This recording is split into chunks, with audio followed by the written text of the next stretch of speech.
जारी है। अगला है नगर शोभा। इसमें नगरों में रहने वाली विभिन्न जातियों एवं व्यवसायों की स्त्रियों का वर्णन है। अब इनकी भाषा शैली कैसी थी? रहीम ने भाषा शैली देखिए, रहीम ने अवधी और ब्रज भाषा दोनों में ही कविता की है, जो सरल, स्वाभाविक और प्रवाहपूर्ण है। प्रवाहपूर्ण का मतलब उस कविता को पढ़ने में कहीं भी कोई रुकावट नहीं आती है। उनके काव्य में श्रृंगार, शांत तथा हास्य रस मिलते हैं। अब शांत रस क्या होता है? शांत रस होता है निर्वेद, इसका स्थायी भाव होता है। जब संसार से विरक्ति होती है व्यक्ति को, तब शांत रस होता है। हास्य रस यानी जिस रचना को पढ़ करके, जिस काव्य को पढ़ करके हमें हंसी का भाव उत्पन्न होता है हमारे मन में, तो वहाँ पर हास्य रस हो जाता है। तो श्रृंगार, शांत तथा हास्य रस मिलते हैं। और इसमें कौन कौन से छंद हैं? रहीमदास के प्रिय छंद कौन से हैं? दोहा, सोठा, बरवे, कवित और सवैया उनके प्रिय छंद हैं। रहीम जनसाधारण में अपने दोहों के लिए प्रसिद्ध है। जनसाधारण यानी पब्लिक के बीच में, जनसाधारण में अपने दोहों के लिए प्रसिद्ध है। हिंदी काव्य में इन्हें बरवे छंद का जनक माना जाता है। इस पंक्ति का मतलब क्या हुआ? ये हुआ कि इससे पहले बरवे छंदों में ग्रंथों की रचना नहीं की जाती थी, रचनाएं नहीं लिखी जाती थी। प्रायः सभी प्रमुख रसों एवं अलंकारों का प्रयोग इनकी रचनाओं में मिलता है। लगभग जितने रस हैं, यानी 9 रस हैं, 9 रस इनकी रचनाओं में देखने को मिलते हैं। फिर समालोचना। समालोचना में क्या है? देखिए, प्रभावशाली व्यक्तित्व के मालिक रहीम मुसलमान होते हुए भी कृष्ण भक्त थे। सबसे महत्वपूर्ण बात यह है कि मुस्लिम कवि जिसने कृष्ण भक्ति की है वो कौन है? वो है रहीमदास। इन्होंने अपनी काव्य रचनाओं द्वारा हिंदी साहित्य की जो सेवा की वह अद्भुत है। इन्होंने अपने आप को रहीमन कहकर संबोधित किया। इनके काव्य में नीति, प्रेम व श्रृंगार तथा भक्ति का सुंदर समावेश मिलता है। इसके बाद आगे हम चलते हैं, देखते हैं। अब हमारे पास आता है इनका अध्याय, पाठ। इस पाठ में रहीम के दोहे हैं। अब रहीम जी ने जो दोहे लिखे हैं, इनका अर्थ हम पढ़ते हैं। सर्वप्रथम तो हम आपको बता दें प्रसंग। प्रसंग कैसे लिखा जाता है? प्रसंग लिखने के लिए सर्वप्रथम हम लिखते हैं, प्रस्तुत पंक्तियाँ या प्रस्तुत दोहा हमारी पाठ्य पुस्तक हिंदी के पाठ दोहे से संकलित है। इसके रचयिता कविवर रहीम जी हैं। अब वो दोहा कोई सा भी हो सकता है। इसमें आप लिखेंगे, जो रहीम उत्तम प्रकृति का कर सकत कुसंग, चंदन विश्व व्यापत नहीं लिपटे रहत भुजंग। क्या कह रहे हैं रहीमदास जी?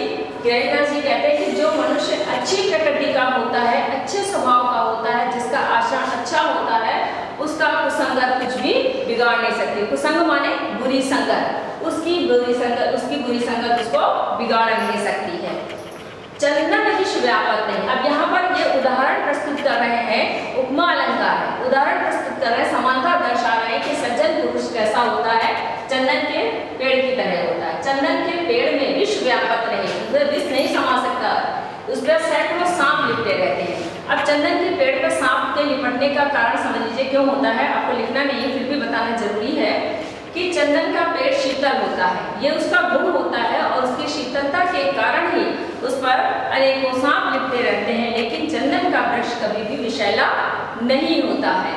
तो यही चीज इसके उपमा के माध्यम से रहीमदास ये बता रहे हैं कि इसमें इन्होंने जो बताया है कि चंदन विश्व व्यापक नहीं, तो चंदन के ऊपर विश्व का कोई प्रभाव नहीं होता। ठीक उसी प्रकार से जो सज्जन पुरुष होता है उसके ऊपर कुसंगति का कोई प्रभाव नहीं पड़ता है। उसके बाद रहीमन प्रीति सराहिए मिले होत रंगो। रहीमदास जी कहते हैं प्रेम की सदैव सराहना करनी चाहिए, उसकी निंदा नहीं करनी चाहिए, उसकी सराहना करनी चाहिए। क्यों सराहना करनी चाहिए? क्योंकि जब दो लोगों का प्रेम मिलता है तो उनका रंग दुगना हो जाता है, यानी उनका प्रेम और अधिक बढ़ जाता है। मिले होत रंग दुगना हो जाता है। जो जल्दी हल्दी तले, कहते हैं जिस प्रकार से जल्दी कहते हैं चूने को, सफेद रंग को, कि चूना जब हल्दी में मिला दिया जाता है तो चूना अपना भी रंग को देता है और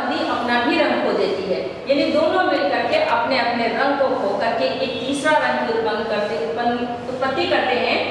तजय सफेदी, चुना जो होता है वो सफेदी त्याग देता है और हल्दी जो है अपना पीलापन त्याग देती है और दोनों मिलकर एक नए रूप में उभर करके आते हैं। ठीक उसी प्रकार से जब दो लोगों का प्रेम होता है तो सदैव उसकी प्रशंसा करनी चाहिए, सराहना करनी चाहिए, तो वो प्रेम और अधिक प्रगाढ़ होता है। टूटे सुजन मनाइए जो टूटे 100 बार। सुजन माने सज्जन पुरुष। रहीमदास जी कहते हैं कि अगर सज्जन पुरुष रूठ जाते हैं, टूटे 100 बार, 100 बार मतलब तो कितनी बार भी, अनेकों बार वो टूट जाए, नाराज हो जाए, तो भी उन्हें मना लेना चाहिए। क्यों मना लेना चाहिए? रहीमन फिर बोलिए टूटे मुक्ताहार। जैसे मोती का जो माला है मोती की, उसे एक आभूषण के रूप में धारण किया जाता है, लेकिन जब वो टूट जाता है तो व्यक्ति मोतियों को बिखेरता नहीं है, खोता नहीं है, उन्हें फिर से संजो करके एक पिरो लेता है और एक माला तैयार कर लेता है। इसीलिए बार बार उन्हें मना लेना चाहिए सज्जन पुरुषों को। रहीमन असुआ नयन ढरी जिय दुख प्रकट करेगी। अब ये बहुत महत्वपूर्ण है, देखिएगा। रहीमदास जी कहते हैं कि जिस प्रकार से सब में उपमा चल रहा, देखिए सब में उपमा है।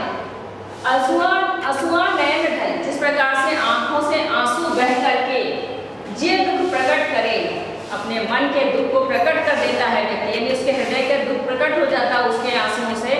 यदि आप किसी को रोता हुआ देखते हैं तो आप उससे सर्वप्रथम यही पूछते हैं क्या हुआ, यानी आप ये समझ जाते हैं आंसुओं को देख करके कि सामने वाले को कोई ना कोई पीड़ा अवश्य है, कोई ना कोई दुख अवश्य है।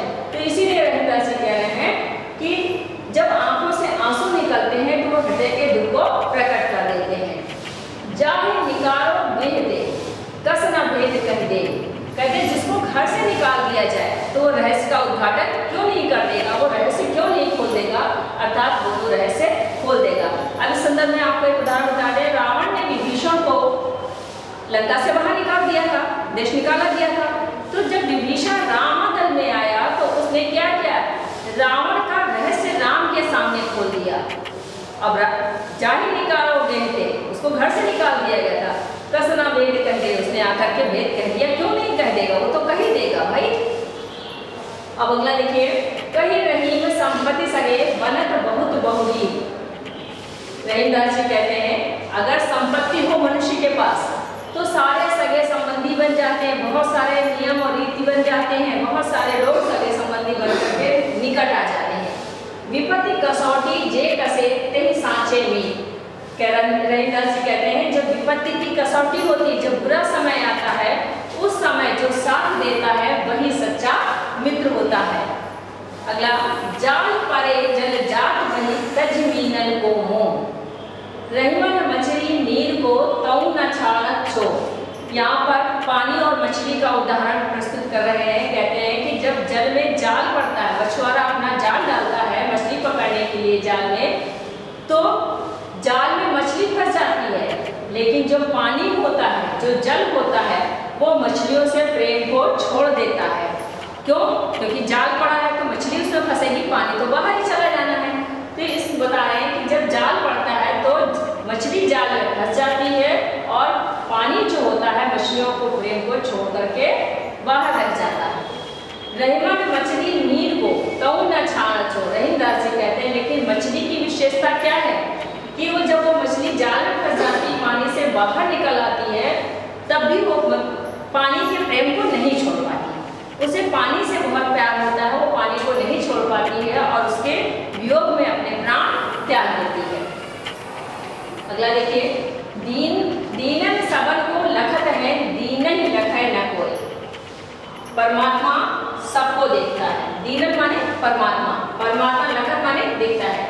परमात्मा सबको देखता है, लेकिन दीन ही लखे न कोई, लेकिन परमात्मा को कोई नहीं देख पाता। हम सब भगवान को नहीं देख पाते हैं, ईश्वर अल्लाह जो भी हैं इष्ट अपने, उनको हम नहीं देख पाते हैं, लेकिन भगवान हमारे हर क्रियाकलाप पर अपनी नजर रखता है।